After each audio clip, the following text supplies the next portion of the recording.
Hi friends, இப்போ என்ன பார்க்க போறோம்னு பார்த்தீங்கன்னா, தம்பிக்கிட்ட ஒரு கதை சொன்னேன். அந்த கதையை அவன் கேட்டுட்டோமோ, அந்த கதை நல்லா இருக்குமா, த்ரில்லா இருக்குமா, இதை நீங்க வீடியோவில் சொல்லுங்கம்மா அப்படின்னு சொன்னியா. அதனால இந்த கதையை நான் உங்கள்கிட்ட சொல்றேன். இந்த கதை உண்மை சம்பவம், பொய்யெல்லாம் கிடையாது. இந்த சம்பவத்துல நானும் சம்மந்தப்பட்டிருக்கேன், எங்க அக்காவும் சம்மந்தப்பட்டிருக்காங்க. ஆனா இப்ப இருக்க மக்கள் எல்லாரும் என்ன சொல்றீங்கன்னா, பேய் இல்ல, அப்படிலாம் கிடையாது, அப்படி இப்படின்னு சொல்றீங்க. ஆனா அது உண்மையா பொய்யான்றது எனக்கு தெரியாது, சத்தியமா தெரியாது. ஆனா அதனால நாங்க அந்த இடத்துல இருந்த சூழ்நிலைனால உங்ககிட்ட அதை பதிவு பண்ணலாமே அப்படின்றக்காண்டி நான் பதிவு பண்றேன். நான் ஒரு 12-11 வயசு இருக்கும். அப்ப எங்க வீட்டுக்கு பக்கத்துல ஒரு அக்கா குடி இருந்தாங்க. அவங்க வீட்டுல பாத்தீங்கன்னா 2 ஆம்பளை பையன், 2 பொம்பளை பிள்ளைய, மொத்தம் 4 பேரு. ஆனா இது எதிர்ச்சியா நடந்தது. இது எப்படி சொல்ல, ஒரு பிளான் பண்ணியோ ஒரு இது பண்ணியோ நடக்கல, தற்செயலா நடந்தது. நீங்க நம்புவீங்களா நம்ப மாட்டீங்களான்றது தெரியல. ஆனா நான் சொல்றத சொல்லிடுறேன், சரிங்களா? நான் சின்ன பிள்ளையா இருக்கையில முதல்ல, இப்ப எல்லாம் பாத்தீங்கன்னா எப்படின்னு கேட்டீங்கன்னா, குழா அங்கங்க இருக்குல்ல. அப்ப அப்படி கிடையாது. ஒரு உப்பு தண்ணி குழா இருந்துச்சு. அந்த குழாயில தண்ணி எடுக்கிறதுக்காண்டி நான் போயிருக்கேன். தண்ணி எடுக்கிறதுக்காண்டி போகையில எங்க வீட்டுக்கு பக்கத்துல ஒரு அக்கா இருக்காங்க. அந்த அக்கா பேரு புஷ்பா. அவங்களும் தண்ணி எடுக்க வந்திருந்தாங்க, நானும் தண்ணி எடுக்க வந்திருந்தேன். அந்த அக்காவும் தண்ணி அடிச்சாங்க, நானும் தண்ணி அடிச்சேன். அடிச்சுட்டு அந்த அக்கா ஒரு மாதிரி உம்முனே இருக்கையில, ஏக்கா உம்முன்னு இருக்கு அப்படின்னு சொன்னதுக்கு, நான் அந்த அக்காவோட ரொம்ப வயசு கம்மியில, அதனால என்கிட்ட அந்த அக்கா அதிகமா எதுவுமே சொல்லல. குடத்தை தூக்கிட்டு போயிட்டாங்க. போனதுக்கு அப்புறம் நானும் வீட்டுக்கு போயிட்டு குடத்தை போய் வீட்டுல ஊத்திட்டு 2வது குடம் தூக்குறதுக்காண்டி வந்தேன். அவங்களும் 2வது குடம் தூக்குறதுக்காண்டி வந்தாங்க. வந்தப்ப திரும்பியுமே மூஞ்சியெல்லாம் ஒரு மாதிரி அழுது கொடுன்னு ஒரு மாதிரியா இருந்துச்சு. அப்ப நான் கேட்டேன், ஏக்கா ஒரு மாதிரியா, சொல்லுக்கா அப்படின்னு சொல்லி நான் கேட்டேன். கேட்டதுக்கு அப்ப அந்த அக்கா சொன்னாங்க, எங்க அண்ணன் என்னை அசிங்கமா திட்டிவிட்டேன், அது எனக்கு ரொம்ப மனசு கவலையா இருந்துச்சு அப்படின்னு சொல்லி சொன்னாங்க.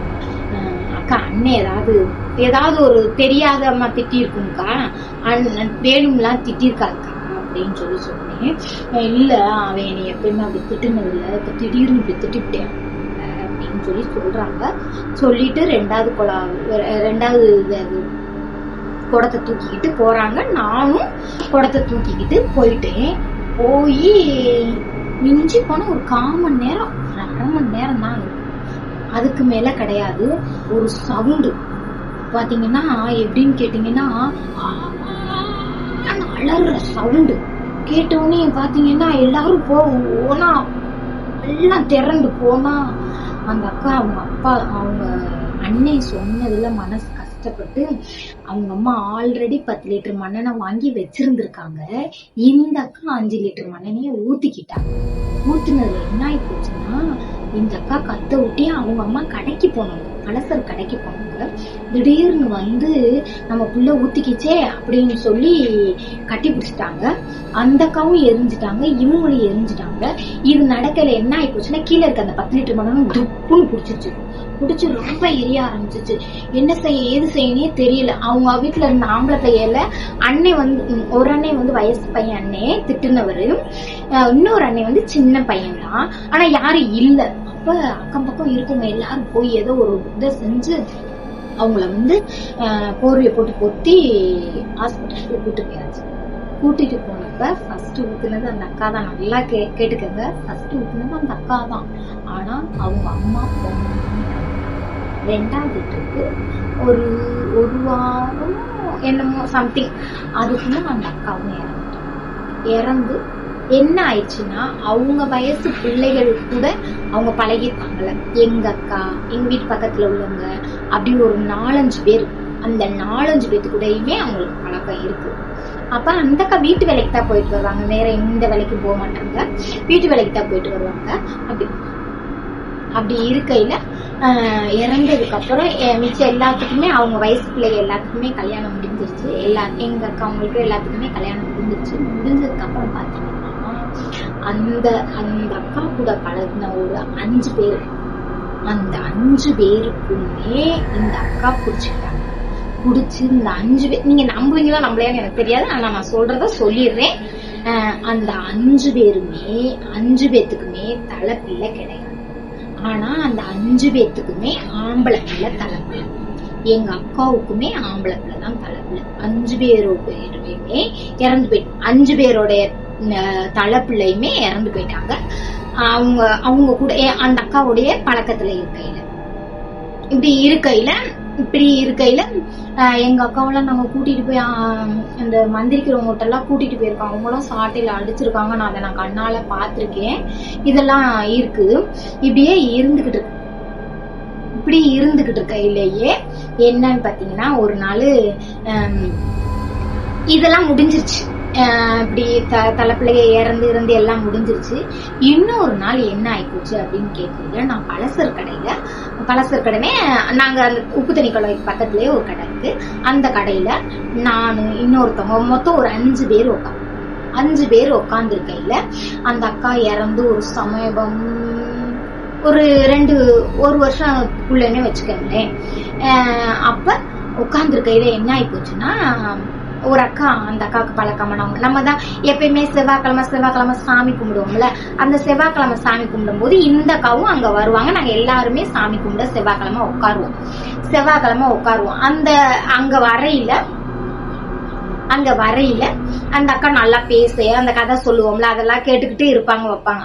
அப்படி இருக்கையில ஒரு நாள் நாங்க பலசர் கடையில பேசிக்கிட்டு உட்காந்துக்கிட்டு இருக்கையில இந்த பிள்ளை இப்படி பண்ணி பிடிச்சே, இவன் திட்டுனதுக்கு போய், இவங்க அண்ணங்காரன் திட்டுனதுக்கு போய் இந்த பிள்ளை இப்படி பண்ணி பிடிச்சிச்சு, கொஞ்சம் யோசித்து பார்க்க வேணாமா, அவன் தெரிஞ்சு திட்டிருப்பியான், தெரியாம திட்டிருப்பியான், இந்த பிள்ளை யோசித்து பார்க்காம இப்படி எல்லாம் பண்ணி பிடிச்சேன்னு சொல்லிக்கிட்டு இருக்கையிலே பக்கத்துல இன்னொரு அக்கா உட்காந்துருக்காங்க. இன்னொரு அக்கா, அந்த அக்கா யாருன்னு கேட்டா, நான் சொல்றேன்ல சாமி கொலக்கட்டை செய்வோம்னு சொல்றேன்ல, அவங்க பாத்தீங்கன்னா இருந்துகிட்டு டக்குன்னு, அக்கா நான் வீம்புக்குன்னே ஊத்தலக்கா, நீங்க எல்லாரும் என்னை காப்பாத்திருவீங்கன்னு நினைச்சேன்க்கா, நீங்க என்னக்கா இப்படி பண்ணிட்டீங்களேக்கா அப்படின்ட்டாங்க. நானும் தாங்க உட்காந்து எனக்கு கை காலெல்லாம் நடுங்கிருச்சு. ஐயோ என்னடா அப்படின்ட்டு என்ன யோசிக்கிறதுனே தெரியல. அப்படியே ஒரு நாள் சுள்ளுன்னு வேர்த்து கை காலெல்லாம் நடுங்கிருச்சு. எந்திரிச்சு போகவும் முடியல, அங்க உட்காரவும் முடியல. நாங்க 5 பேரும் தான் உட்கார்ந்து இருக்கோம். 5 பேத்துல ஒரு அக்கா தான் இப்படி பேசுறாங்க. என்னடா செய்யறது, எந்திரிச்சு போனா என்னால சோதி போறேன்னு கேட்டுருவாங்களோ என்னமோ ஏதோன்ட்டு அப்படியே ஒரு மாதிரி ஆயிடுச்சு. அப்புறம் அந்த அக்கா பேசணுமே, அந்த அக்கா பேசுறதுக்கு இன்னொரு அக்கா பதில் சொன்னாங்க. அப்படியே பேசிட்டு இருக்கிற கொஞ்ச நேரத்துல அப்படியே ஒரு மாதிரி மயங்கிட்டு எப்படி நார்மலா பேச ஆரம்பிச்சிட்டாங்க. இதெல்லாம் நடந்து உண்மை சம்பவம். நீங்க எப்படி நினைக்கிறீங்கன்னு எனக்கு தெரியாது. இது ஒரு உண்மை சம்பவம். என் மையன்ட்ட சொல்லல, என் மையன் சொன்னியா இத நீங்க சொல்லுங்கம்மா அப்படின்னு சொன்னேன். அதனால நான் சொல்றேன். அதே மாதிரி அந்த அக்கா இறந்து 1 வருஷம் 2 வருஷத்துக்குள்ளேயே அந்த திட்டுனார்ல அந்த அண்ணையுமே இறந்துட்டாங்க. இப்ப அவங்க குடும்பத்துல அவங்க தம்பியும் அவங்க மூத்த அக்காவும் இருக்காங்க.